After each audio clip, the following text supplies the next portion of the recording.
What is up, guys and girls? Hurricane Liz here, and on this video I talk about how I started an OnlyFans agency and the good, the bad, and the ugly associated with that agency. And you don't want to miss the ugly, because the ugly is that type of ugly. And we're not talking about bumping uglies, but we're going to talk about uglies in general. So I'm super fired up to talk about this. I hope you're fired up. Let's do this. All right, so check this out, guys, and any one girl watching this. This is going to be short and sweet. This is going to be really unfiltered, but you're going to have a look here, a sneak peek at the inside of the back end of one of the OnlyFans girls that we were managing. And this is where it starts with the good. So what I want to show you is the good involved with this girl. So the numbers that she was showing, if I take a look at custom here, before we started working with her, I'm going to show you the numbers. This is from September 1st through September 30th, which would have been the immediate days that she was not working with us. She was at $1,635, and then after OnlyFans took their take, $1,308 is what she made in 30 days. That's what is happening. You'll notice that was her total earnings. She had $719 in subscription, $32 in tips, and $556 in messages. And what ended up happening is we took her over in the month of October. So we did October and half of November. So let me just show October, and then you could kind of have more or less an understanding of what we were able to do for her. If we go October 1st to October 31st, and then take a look here, you'll notice that she had nearly $4,000. You'll notice there's a lot of ups and a lot of downs. She also hit a total 150 fans, which if we look right now, she's at 78 fans. So she's dropping very dramatically, down 50% in total fans, which means that she's lost 50% of her subs. So in this particular month, $3,100 in earnings, $926 in subs, $8 in tips, and $2,200 in messaging. So this is all that we did. This is all that our people did. Now, if we take a look at the last 15 days, so it's 4,000 in that time period, and we take a look at the last 15 days that we managed her, we'll do November 1st through November 15th, which will give us a pretty solid idea. She did 1,637, which is kind of like the tail end, so she would be going towards 3,200. If we look at the last 30 days, which is going to be a combination of still what we did to now, she's at 6,000 gross. So she would have still grown 55%.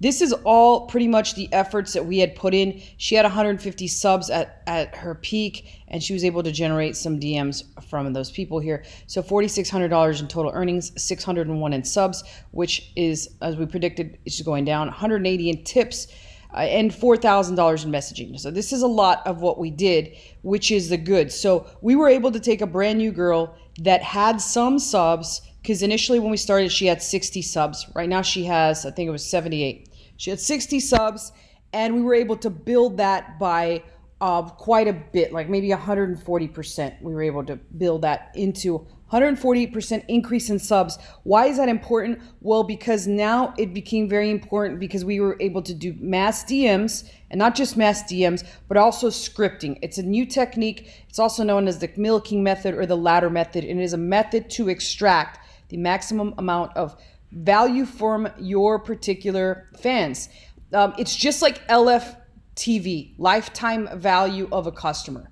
And if you're able to do that in a very smart way, you can simultaneously build relationships with these fans and give them what they come to OnlyFans to get, which is a online girlfriend experience. If you can understand that, then you know the entire keys to the kingdom, and the number one tip, the best and only tip that you'll need in order to succeed at OnlyFans, whether you're managing your own OnlyFans or you're managing other girls' OnlyFans. If you understand just that one single thing from this video, then you will make a shit ton of money. So let me go ahead and repeat that for those of you that weren't really paying attention. That is building a relationship with your fans to the point where they feel it's an online girlfriend experience, and then extracting the maximum amount of value from those people without making it seem too salesy. And the way that you'll do that is more or less you can be suggestive and allow them to suggest that they want to buy from you. You see, all this extra attention you give people, they begin to feel guilty, especially these guys that are fans of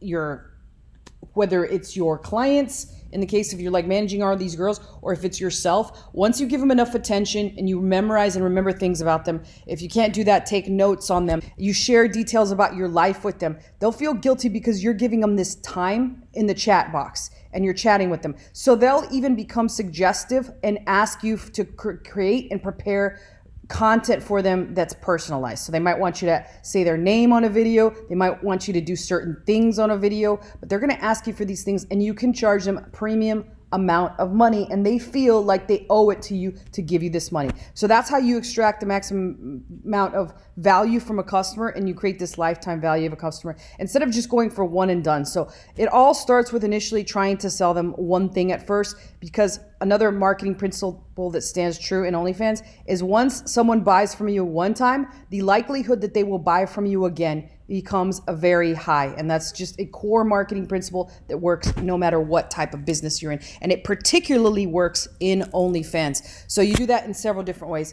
which again, is too broad to go into the scope of how you do that in this video. And I'm creating a whole new channel dedicated to this. So I bring a bunch of videos a week and show you how we do this in our agency. But going back to, that's the good in OnlyFans, right? You can literally take over a girl as we did, making $1,600 in total. And then turns out she does 5K. Now, here's the beautiful thing about this is that if you know how to run all this traffic and do all these techniques, then you can extract the maximum value from the model, because essentially she needs you. She started OnlyFans with the intention of just only having to post content. These girls don't understand that it's an entire business that must be managed, and there's a lot of shit to do. I mean, literally, not only do you have to post the content, but you also have to drive traffic and or people to the page. You have to convince them to sign up for you versus all the other girls that are out there. You have to stand out. You have to stand out from the crowd.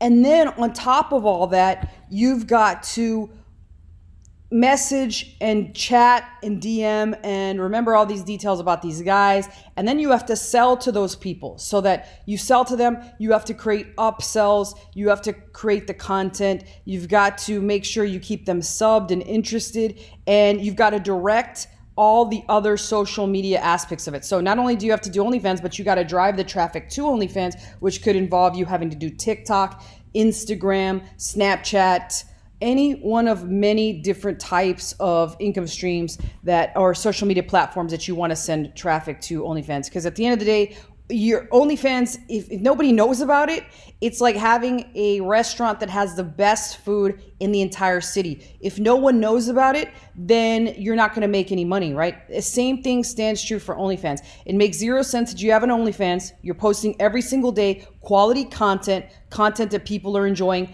Well, if there's no people to enjoy that content, then you certainly cannot make any money off of your OnlyFans. So that's what happens.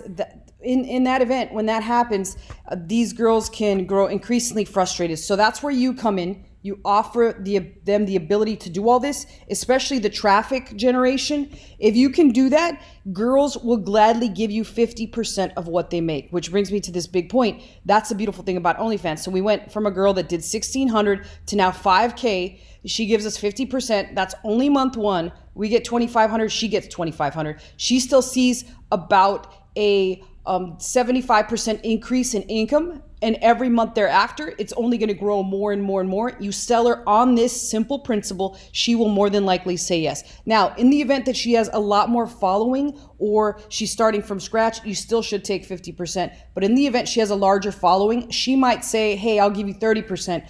Always take the 30% as long as she has a solid following, with this negotiation principle, which is, all right, we'll do it this month, but if you do see an improvement in that, you have to promise us the option to negotiate after those initial 30 days, and then try and go up in what you get. So shoot for 50%. If they don't want to give you 50% or it's non-negotiable, then you might have to think about just moving on.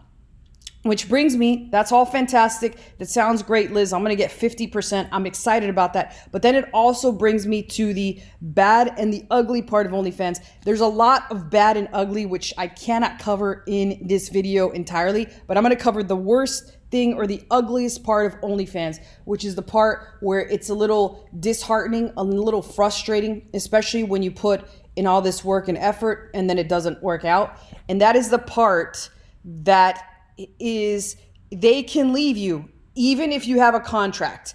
It really doesn't even provide you protection to have a contract, no matter what kind of rules you have set in place in that contract, because if you've got a contract, you're going to have to sue them if they break the contract, and that's still going to take money out of your pocket. A lot of times it's not worth it to sue them, especially when they have issues like they're lazy as hell or they're just not doing any work. It's just taking extra money and time out of your pocket that could otherwise be put and focused into other efforts in the business, like recruiting other girls that are more than willing to work for you. So a contract is really only set in place to make it seem like you're legit and you're a real business and she can trust you. That's kind of where it's set in place. Once you have that contract set in place, if they break it or if they want to get out of it, there's no sense in trying to keep them and hold them to the contract when there's really not a lot you can do unless you are willing to take matters into your attorney's hands, which again, at the end of the day, can cost you a lot of money and you're just wasting time and resources which could otherwise be directed elsewhere. So that's the thing about contracts that does really sort of suck. And we never usually push our contracts on anyone. And as a result, we've had a couple breakups with girls, but they were almost mutual, especially on our part. We more or less wanted to let go of them and kind of held on to them, even gave them second chances. And at some point, we finally got tired of it. And it's to the point where we still have girls that we worked with in the past reach out to us and they're like, hey, can you help me with this? And it's like, well, we don't even want to bother with that. So that's more or less what happens, the good and the bad. And the ugliest that we found with OnlyFans thus far, aside from all issues with girls being lazy and shit like that, that is the worst of the worst. So all in all, this girl increased her income. We were able to still take 50% of that and just move on after that. That's pretty much what you've got to do with your girls, is make sure that if they do not stick to the plan, you just cut them loose. You cut them loose and you let it be and you move on. And that is the good, the bad, and the ugly with OnlyFans. Now, I do have an OnlyFans list coming out where you can get tips, tricks, daily emails on what's happening in our agency. I will have a link for that below, as well as an OnlyFans agency course that is coming out. So the link to all that will be directly below this video as soon as it is ready. And other than that, questions and comments go below. I always personally answer those, and I'll see you guys next time with my camera. So peace out.